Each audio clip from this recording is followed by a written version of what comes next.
Mulia kaya cantik menawan, akhlaknya indah wanita bangsawan. Ya Khadijah, istri Rasulullah, pertama beriman. Hai, Assalamualaikum warahmatullahi wabarakatuh. Yang dihormati barisan panel hakim dan sahabat semua. Saya Nur Quratul Ain Syirah binti Eli Zufri dari Enam Taibah. Saya bersekolah di Sekolah Kebangsaan Selama Kedah yang terletak di daerah Bandar Baru. Apa? Oh, Khadijah. Beliau, nak tahu siapa Khadijah? Beliau adalah tokoh wanita zaman Rasulullah sehingga Allah menitipkan salam padanya, menyatakan syurga rindukannya.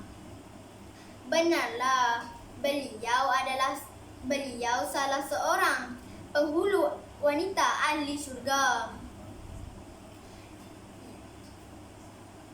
Hadis riwayat Muslim ada menyebutnya. Jom saya ceritakan siapa Khadijah. Nama sebenarnya ialah Khadijah binti Khuwailid bin Asad. Ia diberi gelaran Al-Tahirah, iaitu wanita suci, kerana ia sentiasa menjaga kehormatan dan kesucian dirinya. Khadijah dilahirkan 68 tahun sebelum hijrah di Mekah.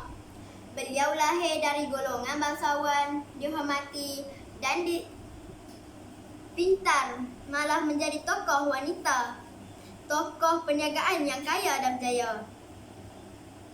Sebelum ia bernikah dengan Rasulullah, ia bernikah dengan Atik bin Abid dan dikurniakan seorang anak, iaitu Hindun. Setelah Atik meninggal, ia bernikah dengan Abu Hala At-Tamimi dan dikurniakan 2 orang anak.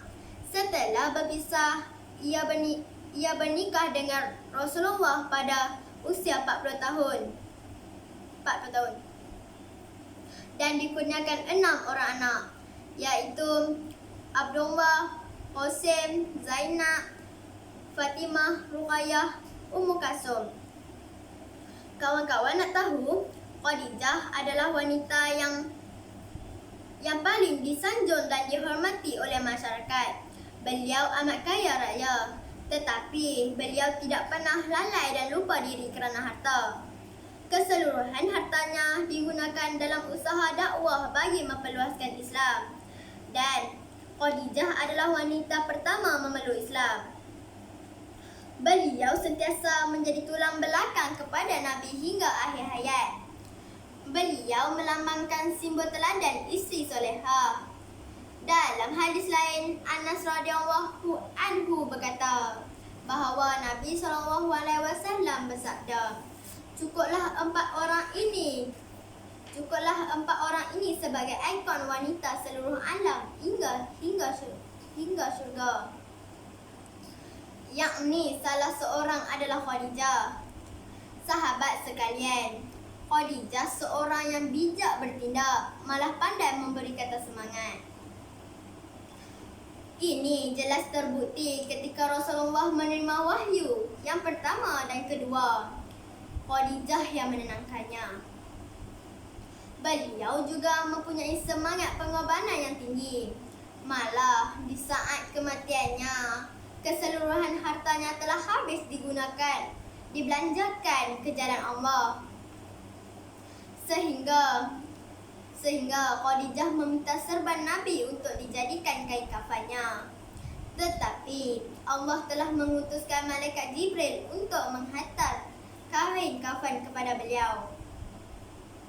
Itulah lambang wanita sejati yang harus kita contohi. Ummul Mukminin ini wafat pada usia 64 tahun 6 bulan setelah 24 tahun bersama Nabi. Sumbangan Khadijah amat besar terhadap pengembangan agama Islam. Oleh itu, marilah kita ambil pengajaran dan iktibar daripada kisah hidup Sayyidatina Khadijah. Malah contohilah akhlak tokoh wanita zaman Rasulullah ini. InsyaAllah. Wabillahi taufiq wal hidayah. Wassalamualaikum warahmatullahi wabarakatuh.